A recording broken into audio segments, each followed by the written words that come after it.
लोग वेद और वैदिक साहित्य क्या है इसके बारे में समझेंगे, है ना। क्या दोनों एक है या फिर अलग अलग है। तो सबसे पहले हम जानते हैं कि वेद कितने हैं, 4 हैं। कौन कौन सा है? ऋग्वेद, यजुर्वेद, सामवेद और अथर्ववेद। तो क्या यही 4 को ही वैदिक साहित्य कहते हैं या कुछ और है? तो सबसे पहले हम ये चीज को समझने से पहले हम कुछ वेद से संबंधित इंपॉर्टेंट शब्द को समझ जाते हैं। जैसे एक वेद को क्या कहा जाता है? श्रुति साहित्य भी कहा जाता है। वेद को क्या कहा जाता है? श्रुति साहित्य भी कहा जाता है और अपौरुषेय भी कहता है। तो पहले ये दोनों को समझते हैं। तो श्रुति साहित्य इसलिए इसको कहा जाता है क्योंकि ऐसा माना जाता है कि जो वैदिक टाइम पीरियड है, जो कि लगभग कितना है 1500 बीसी से लेकर के 600 बीसी में, इसमें इस टाइम पीरियड में किसी भी तरह का लिपि का खोज, लिपि नहीं था, लिपि समय नहीं था। तो लिपि नहीं होने के कारण, और हम जानते हैं कि किसी शब्द को, भाषा को लिखने के लिए क्या होना चाहिए? लिपि का खोज होना चाहिए। लेकिन लिपि था ही नहीं। जैसे हिंदी भाषा हम लोग किस लिपि में लिखते हैं? देवनागरी में लिखते हैं। तो लिपि का खोज हुआ ही नहीं, तो लिखा हुआ कुछ था नहीं। तो क्या होता था कि इसमें एक पीढ़ी द्वारा दूसरे पीढ़ी को बोल करके या सुना करके समझाया जाता था। एक पीढ़ी द्वारा दूसरे पीढ़ी को बोल करके सुना के जाता था।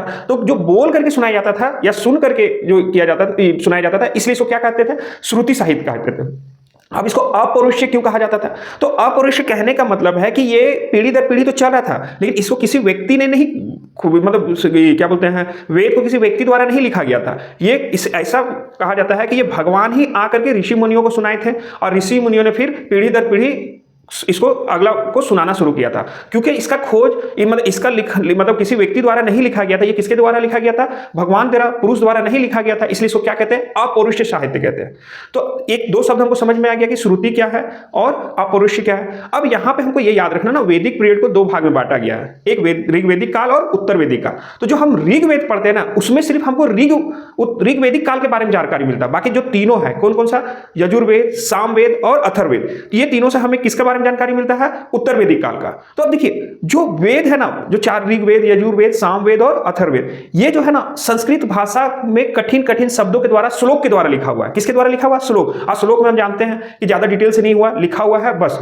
तो अब इसको जो समझ गया वो तो ठीक है, लेकिन आम आदमी को समझाने के लिए ही 3 और ग्रंथ का खोज किया गया था और बनाया गया। 3 और ग्रंथ। ऐसे तो उत्तर वैदिक काल में और भी बनेगा, लेकिन अभी इंपॉर्टेंट 3 है। तो वेदों को समझने के लिए 3 और ग्रंथ का निर्माण किया गया था। कौन कौन था? ब्राह्मण्य, आरण्यक और उपनिषद। फिर यहां गौर करना है, वेद को समझने के लिए 3 और ग्रंथ बनाया गया था। क्या क्या बनाया गया था? ब्राह्मण, आरण्यक और उपनिषद। तो ये चारों को मिलाकर के हम लोग क्या कहते हैं? वैदिक साहित्य कहते हैं। ये चारों को मिलाकर के वैदिक साहित्य कहते हैं। तो वेद क्या हो गया? वैदिक साहित्य का ही उपयोग एक पार्ट हो गया, है ना। बाकी 3 पार्ट क्या है? ब्राह्मण्य, आरण्यक और उपनिषद। तो अब